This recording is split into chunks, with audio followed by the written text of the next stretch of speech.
All right, guys, so grab your sketchbooks. We're going to turn to a clean page somewhere in here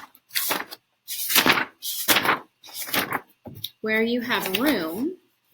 You will have already written down form and its definition. Now we're going to practice actually drawing forms. Now, I'm going to go ahead and turn my orientation to landscape. If you're looking at paper and it's up and down like this, that's called portrait. This orientation is called landscape.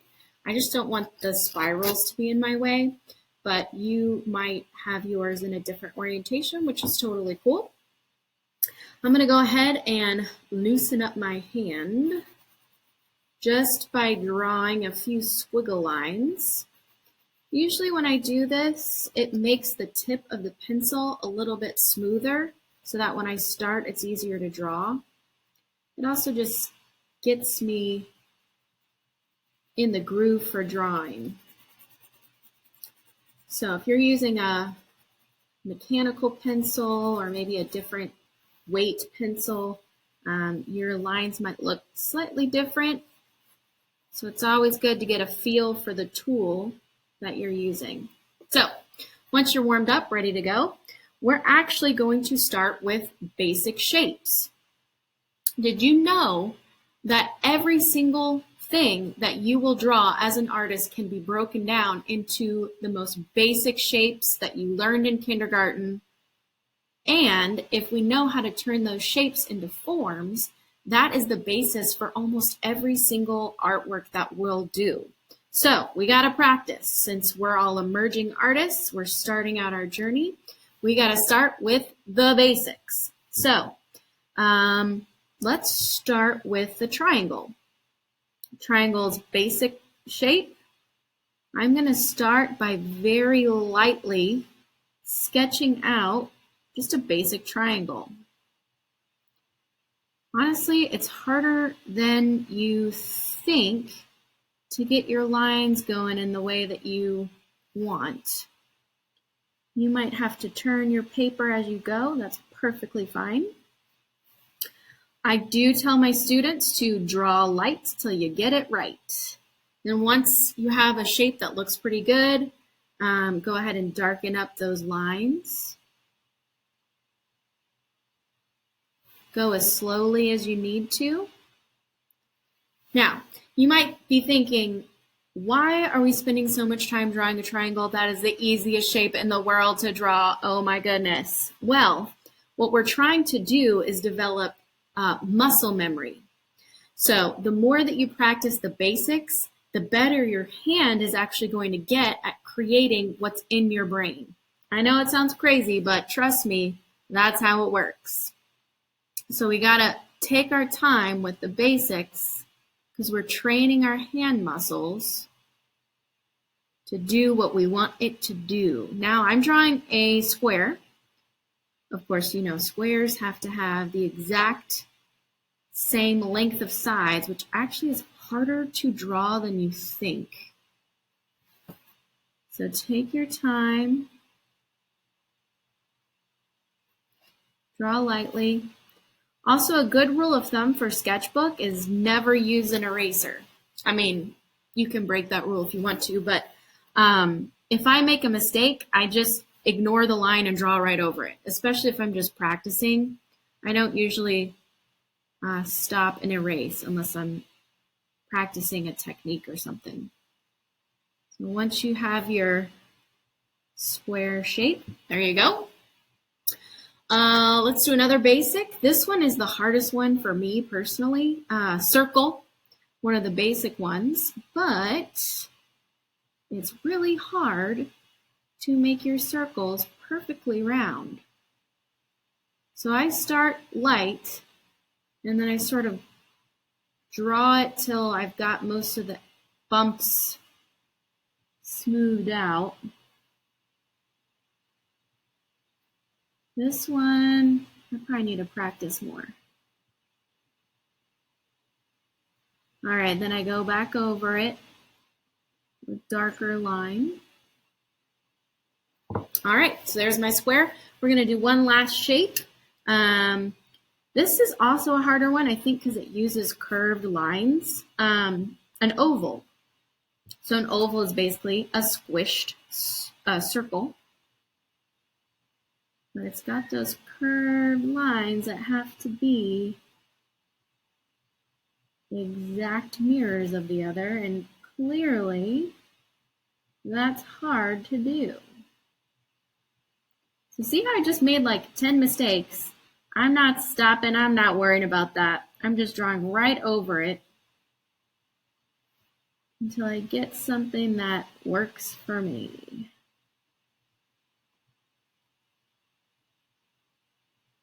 Kind of got to smooth out those corners.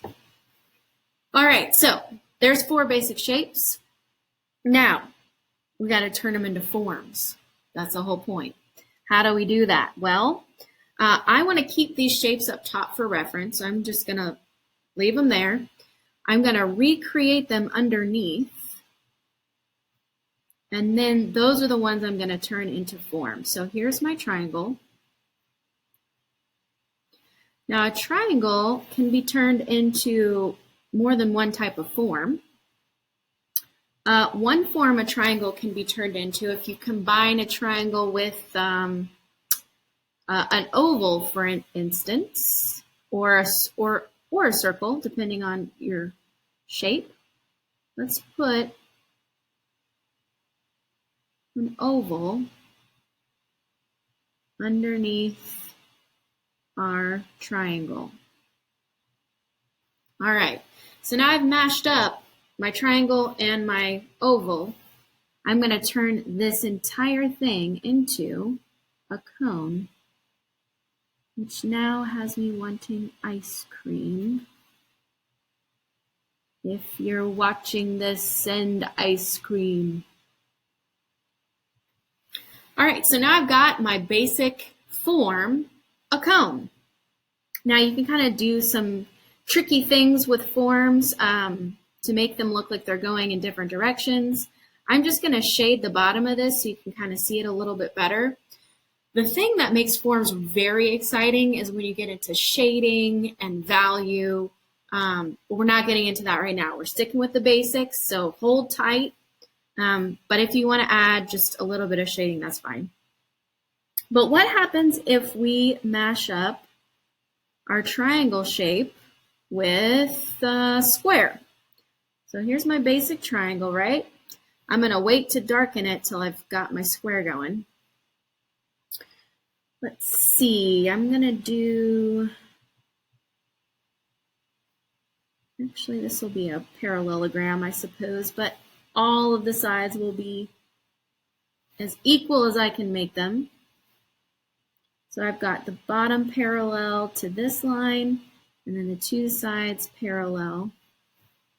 Now, I've got to imagine that there is a line between this corner and this corner. I guess in math you call those vertices. So we're going to connect those 2 vertices to make this form pop out. You can barely see the side.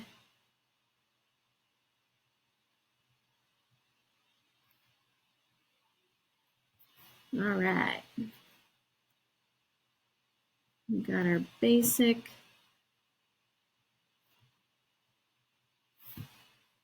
Now we call that a pyramid. So we can see the bottom of the pyramid, and we can see 2 sides of our pyramid. There's a lot of different ways to do this, so if you have the time and feel inspired, go ahead and keep mashing up with triangles, trying different shapes, and see how you do. Or even like try a pyramid, but maybe have the angles a little bit more deep or a little shallower, see what works for you. For the rest of us, though, we can move on. If your elementary school teacher never showed you this trick to turn a square into a cube, now is the time to learn it. So I've got a basic square. I'm going to imagine that there is a dot in the middle of that square, and that's going to be the bottom corner of my second square.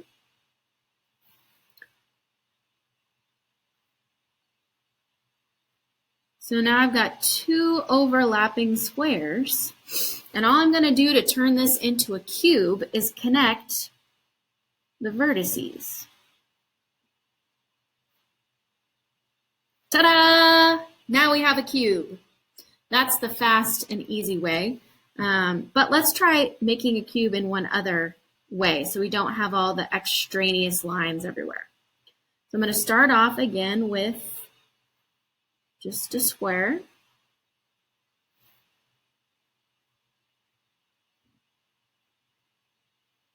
Now, I don't need all these extra lines, so I'm going to start at the top of my cube.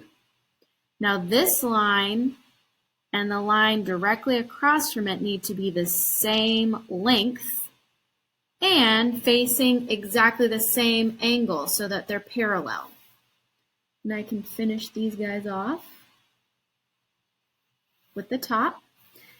Now I want to come down and do, at the same angle, another parallel line. That is the exact same length as this line here. So this line, and this line, all the same length because this is a cube. And all of the sides are exactly the same. All right, so not perfect, but a really great start for my cubes. I'm going to go back through and darken up my line so I can see it better.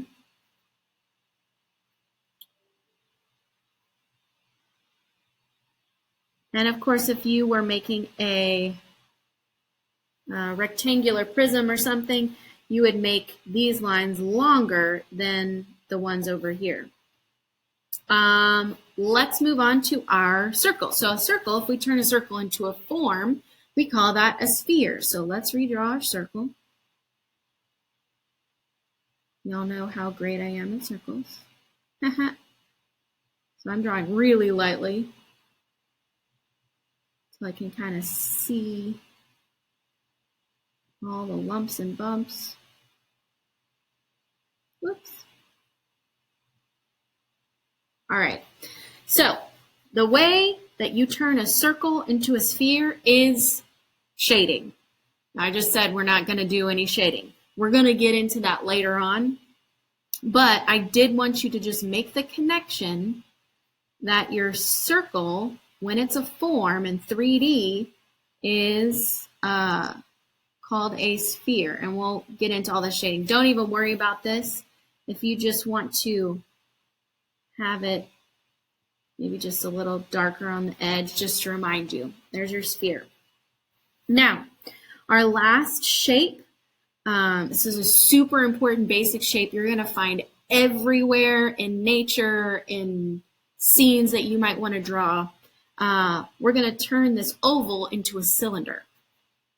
The way we do that, we're going to start by, let's see if I can do my oval a little bit more round this time. Now, got my oval. I'm going to start at the ends of the oval and try as best as I can to draw a straight line down. I'm going to have these lines be the same length. Then I'm going to draw another oval that is the exact same size as the oval on the top.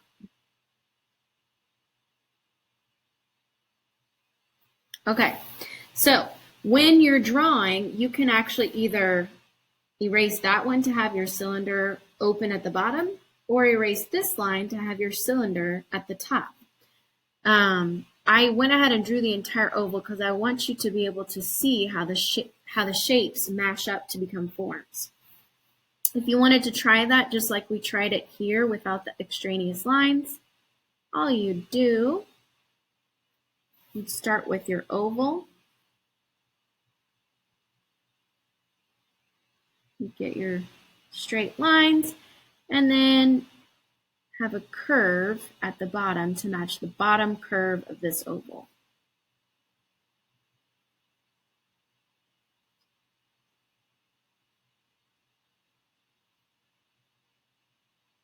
Curves, man, they're the hardest. Alrighty, so there you've got your basic shapes turned into some basic forms. And that, my friends, is the basis for almost all artwork. Now, if you want to keep on practicing, go for it. If you're done and need to move on to other things, go ahead and stop, take a picture, and upload. I cannot wait to see all of your forms. See you later.